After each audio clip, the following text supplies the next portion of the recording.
Welcome to History Recapped, where we break down the most pivotal moments in history. Today, we dive into the life of one of the most legendary figures of all time, Alexander the Great. By the age of 32, Alexander had conquered most of the known world. But who was he? How did he rise so quickly? And why does his story still captivate us more than 2,300 years later? This is the story of Alexander the Great, his rise, his conquests, and his lasting legacy. Alexander was born in Pella, the capital of Macedonia, in 356 BC. His birth came at a time when Macedonia was still seen as a semi-barbaric kingdom on the fringes of the Greek world. His father was King Philip II, a brilliant general and strategist who transformed Macedonia from a minor kingdom into a dominant military force. Philip reformed the Macedonian army, introducing the phalanx formation with long spears called sarissas. This innovation would help Alexander in nearly every battle he fought. His mother, Olympias, was fiercely ambitious. She was a princess from Epirus and deeply religious. Olympias told Alexander from a young age that he was descended from Achilles, and that his real father might be Zeus. These beliefs weren't just bedtime stories, they shaped Alexander's sense of destiny. Alexander's education was extraordinary. His tutor was none other than Aristotle, one of the greatest philosophers in history. Under Aristotle, Alexander studied philosophy, literature, politics, medicine, and science. Aristotle introduced him to Homer's Iliad, which became Alexander's favorite book. He kept a copy annotated by Aristotle under his pillow throughout his campaigns. At just 16 years old, Alexander demonstrated his military prowess. While his father was away on campaign, Alexander crushed a rebellion in Thrace. He even founded a city, naming it Alexandropolis after himself. From an early age, he displayed the characteristics of both a military commander and a statesman. But his relationship with Philip was complicated. When Philip married a new wife, Cleopatra Eurydice, tensions rose in the royal family. Some say Alexander feared he would be disinherited in favor of a new son from this marriage. In 336 BC, during a royal wedding celebration, Philip II was assassinated. Theories about who ordered the killing vary. Some blame political rivals, while others suspect Olympias had a hand in it. Regardless of the true culprit, Alexander acted swiftly. At just 20 years old, he became king of Macedonia. Alexander wasted no time consolidating power. Several Greek city-states, including Athens and Thebes, saw Philip's death as a chance to break free from Macedonian control. Alexander responded with speed and force. He marched south, demanded loyalty, and put down any signs of rebellion. When Thebes rebelled again in 335 BC, Alexander destroyed the city completely. Over 6,000 people were killed, and 30,000 were sold into slavery. It sent a clear message to the rest of Greece. Defy Alexander and you face total destruction. With Greece firmly under his control, Alexander set his sights on the vast Persian Empire. The Persian Empire, ruled by King Darius III, was the largest empire the world had ever seen. It stretched from modern-day Turkey to India. In 334 BC, Alexander crossed the Hellespont into Asia Minor with about 40,000 troops. Before stepping onto Asian soil, he performed a ritual, throwing a spear into the land to symbolize his claim over it. His first major test came at the Granicus River. Alexander led a daring cavalry charge, personally leading the attack despite heavy enemy resistance. He was almost killed when a Persian commander swung a sword at his head. A loyal bodyguard named Clytus the Black saved him at the last moment. The battle ended in a decisive victory for Alexander. City after city surrendered, but the city of Halicarnassus resisted. Alexander responded with a brutal siege and eventually took the city, demonstrating his siege warfare skills. In 333 BC, Alexander faced Darius directly at the Battle of Issus.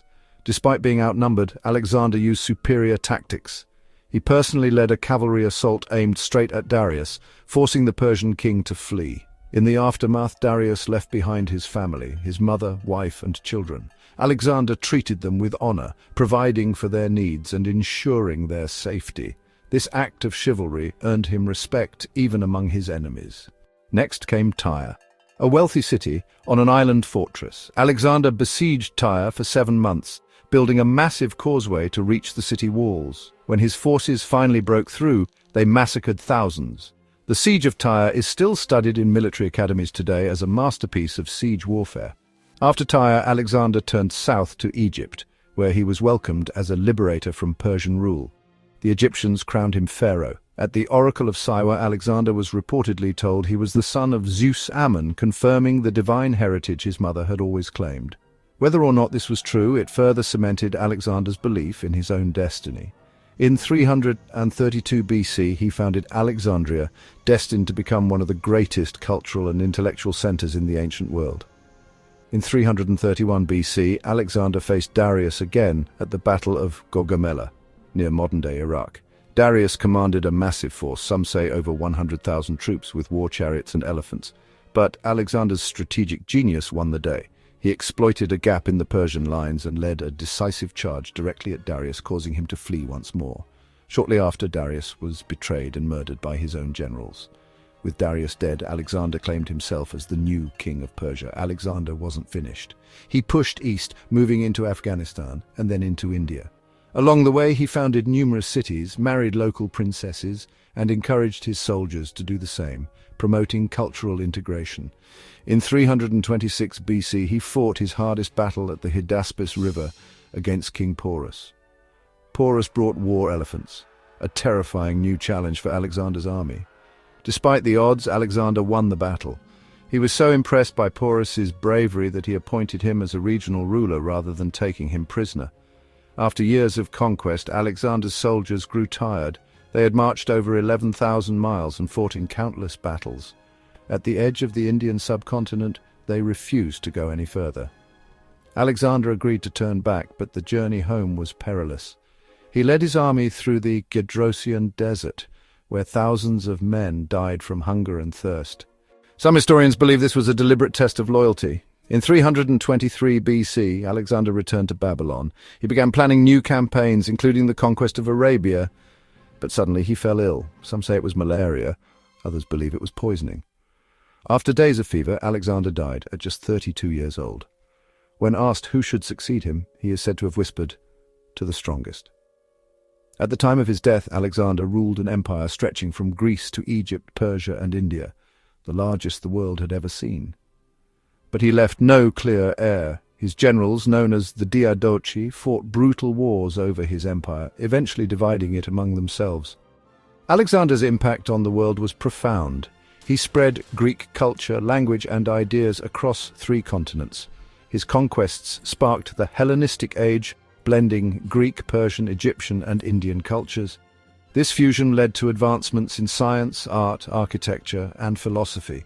He founded more than 20 cities named Alexandria, many of which became major centers of trade and learning.